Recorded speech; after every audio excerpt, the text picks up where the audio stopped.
All right, so it's Tech Central time, and today we want to discuss how social media has an effect to you, and here's why.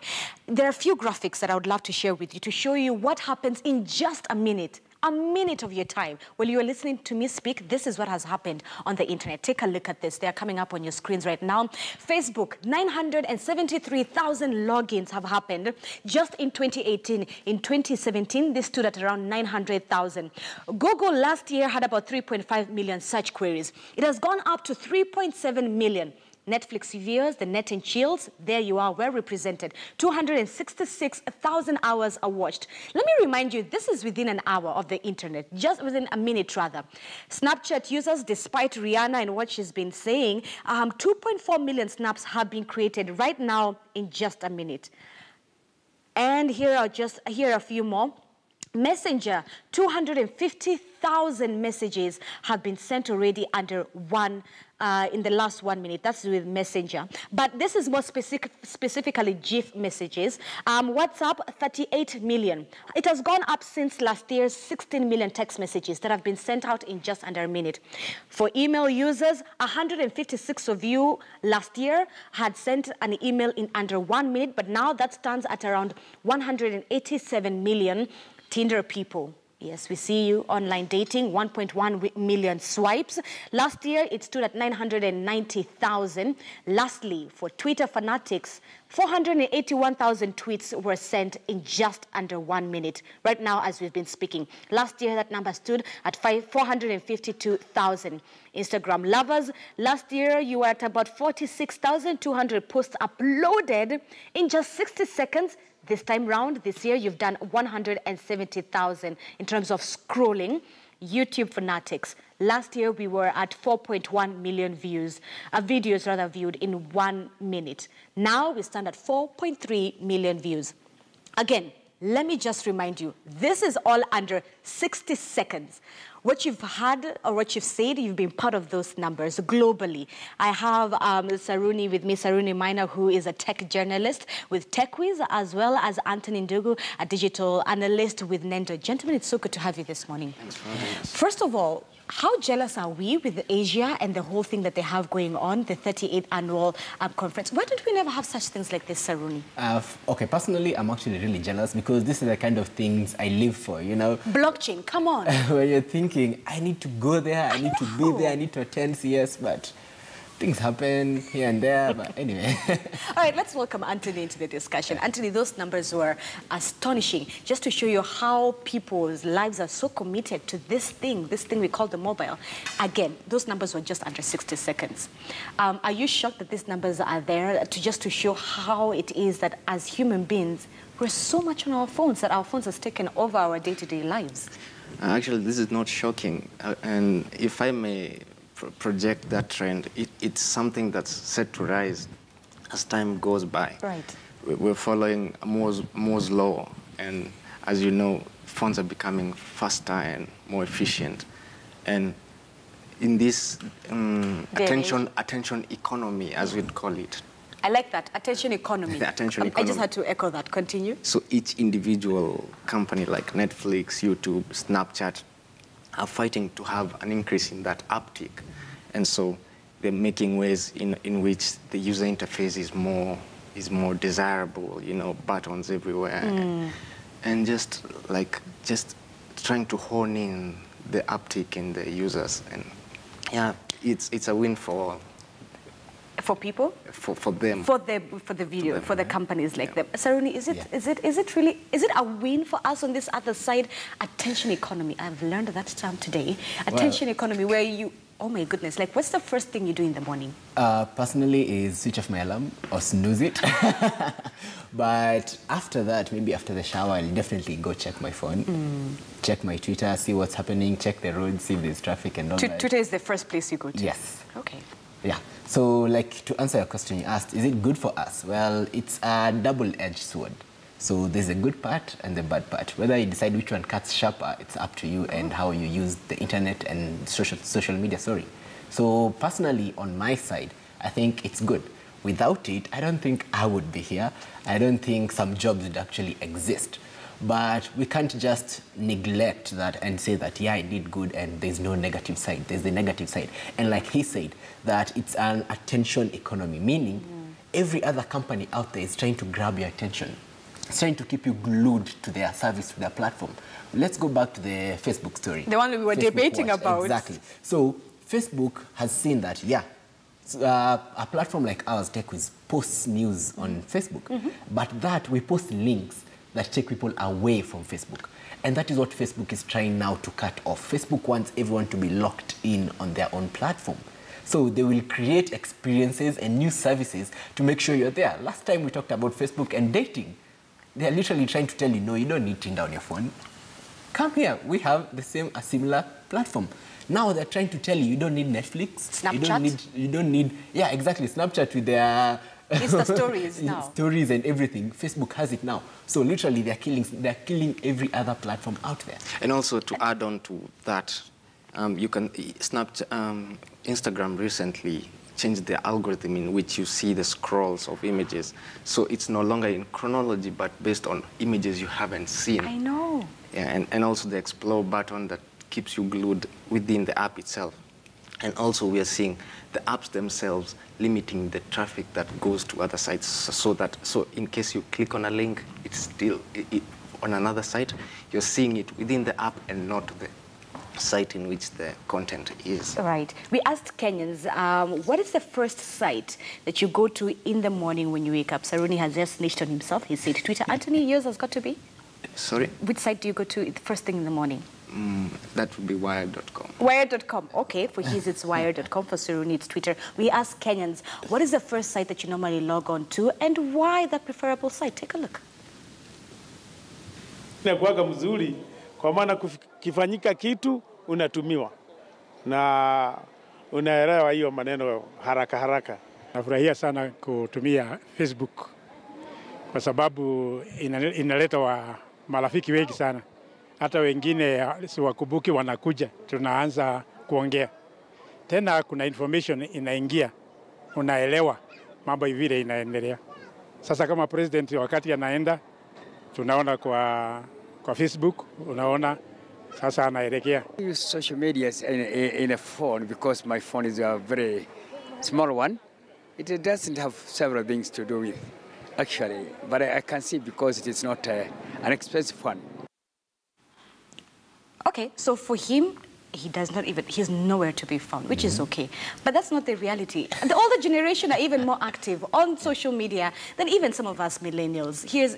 And Saruni, what is the effect that you think it has had more so on the older generation vis-a-vis the younger generation? Okay, so first let me run some stats. Please. Actually, I believe it comes from your organization. Nendo? So yeah, we have around 12 million WhatsApp users in Kenya. Around 7 million Facebook users in Kenya and 1 million Twitter users. I picked the 3 top platforms that we have in the country. Right. So look at it this way. As you've seen from the videos, it's the older generation, and most of them said Facebook. So it's true, Facebook has become the old people thing. I'm sorry to anyone out there. No, it's true. And also to add on to that, what he's saying, there's something called a product growth life cycle, in which, so the older generations, we'd call them the digital nomads. And the younger generation are the digital natives. They grew up with the technology. Right. And so they form what we call the early adopters. And so the product growth life cycle goes from early adopters, early majority, late majority, and the leechers. And these are the leechers that you're seeing. Saruni, continue. So the effect that it has on them, I'll give a very good example of my own mother. I know. Sorry, Mom. So just this week, she decided she needs to detox from social media. Okay. So this meant that at 5, when she's leaving the office, she would leave her phone there and then go home without her phone. And this is because she's realized that when she gets to the house, instead of interacting with the things that are there in the house, the people that are there in the house, she's busy on her phone. And I asked her why. She said that she's been living a lie. So you think you have friends until you leave that phone in the office and then you realize, okay, so I literally have no friends. How is it working for her right now? She carried her phone yesterday, so you can guess. Okay, well, we see. Anthony, because you work with Nendo, and Nendo is really good with this data and the research. What sort of effects does us constantly being on our phones have, especially to the psychological aspect of it? Because I know we've seen it with Facebook, how it has manipulated advertising, political campaigns, and so forth. Because now we just become test subjects. And Saruni's mom is just one of the very few people. My mom is constantly on Facebook. It's become too much. Where you say you want to detox, after a week, you're back here. So talk to me about the psychological effects that you guys have been able to see that social media has had. Basically, we have, so on average, we check our phones 150 times a day. 150 times? 150 times. And so previously, we've had developer conference, the Google I/O, the WWDC, and we're seeing measures whereby Google and Apple are coming in and saying, hey, we wanna handle this. And so they're giving stats on usage, so it gives you a graph on how much the apps you've been using frequently, how long you've been using them, and maybe a nudge to like, hey, stop using your phone. And perhaps as you go to sleep, they're trying to figure out something that turns the phone into black and white grayscale, and in order to like dim and calm you psychologically. Wow. This is by Google and Apple. Yeah, they're trying to like roll out. But then will that not in return then affect the business? If they are changing the psychological aspect of it? They want to be the good guys. I can jump in on that. Yes, already. It's PR. And I'm sorry to say it. They really don't want you to stop. When it says Google did a similar thing, they did it on the Android platform, and Apple is doing it on the iOS platform. Right. But these guys are literally only doing this so that they're the good guys, like he said. It's PR to them, like, hey, look, we care about your health. But they know you will never put that phone down, and they don't want you to put it down. Because then again, it's the same company, because you will go onto YouTube and watch a cut video, and YouTube is owned by Google. Yeah. On this other side, Apple has its own apps as well that have sort of you lingered. Do you think that this is affecting, especially as young people seated here, do you think this is affecting how we socialize, how we date, and so forth? Yeah, this is gonna affect. It's really gonna affect a lot, but it has to do with what we do to curb this attention economy thing that's going on. You know, so you have news every time. They learn so much about us that you maybe you're interested in a TV show, and immediately something happens, you get a nudge like, hey, there's a new episode, come on and watch it. Yeah, it's gonna have an effect, but I think it's more of a personal stance as opposed to a societal stance. Like you can decide, hey, I'm putting off my phone, I wanna just lock in and focus on something. I mean, Anthony, if it wasn't for technology, do you think as young people would be able to socialize better? Well, Just technology. Look at your social circles. Yeah. And Saruni is laughing. I'm coming to you, Saruni.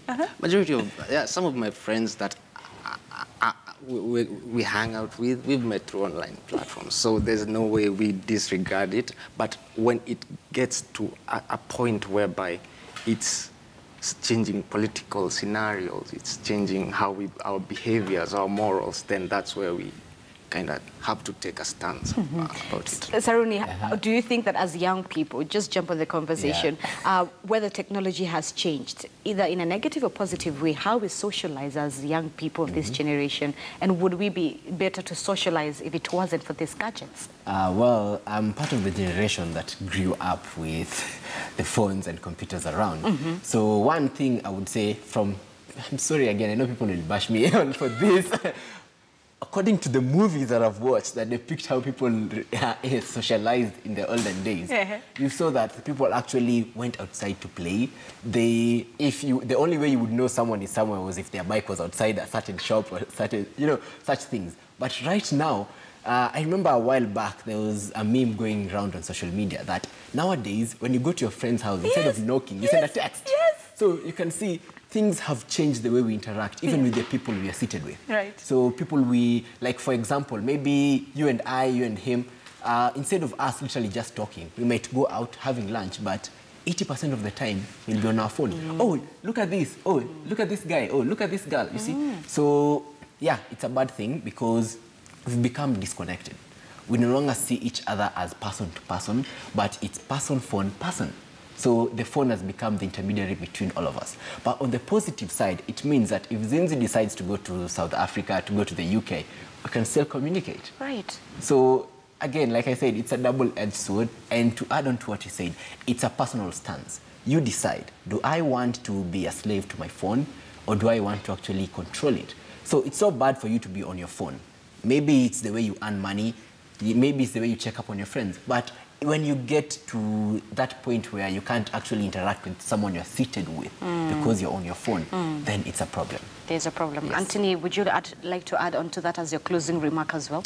Yeah, I'll just quote a French philosopher, Guy Debord. He said that pre-capitalism was about being.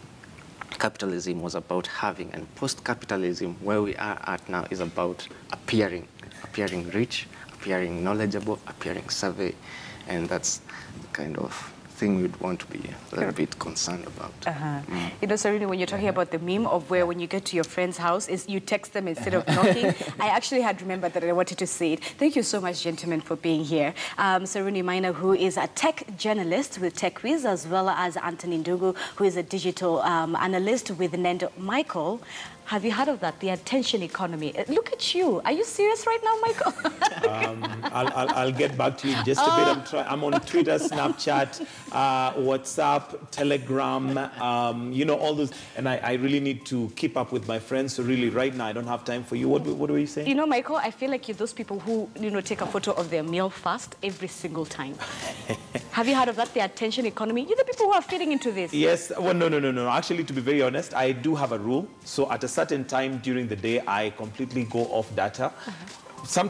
A blocked time during the day, and in the evening we also have a rule where we all put our phones at some place and socialize, because honestly this generation of yours where you socialize on your phones, and I mean, like I think one of you mentioned you go to a restaurant and there are 5 friends who have come out to have dinner, but what are they doing? Taking pictures of their food. Oh, I'm here with so and so. When do you get to socialize? When do you actually get to socialize? I have no clue. Go look at Michael's Instagram timeline. I will, definitely. He is going against all odds. And you say, our generation, have you met your generation online? They're now getting excited with social media. Yes, you're the reason we're leaving Facebook and Instagram. No, that might be true, but we're also discovering, but to be very honest, I think we need to cut down on our internet time. Now look at those figures that you're giving, and the number of hours that we spend on these screens is unbelievable. But then again, it is where technology is. Now, it's time for us to wind up, but before that, just a quick update on the wreckage of the Fly Sachs plane that went missing has been found, and it is basically information that we're getting and giving you updates as we approach it, or rather as it comes in. The wreckage has been found. Earlier on, my colleague Zinzi Kibiku spoke to the PS and basically said it has been found, yes, but still we do not know the status or the status of the passengers that were on the plane. So we want to now wind up the show, but Betty Kialo is going to be taking over News Center, and I'm sure if there are any updates, she's definitely going to be hands-on to give it to you. From us here on Morning Express, would like to wind up and wish you all a fantastic and a wonderful day. Do have yourselves a good day. Take care of yourselves and each other.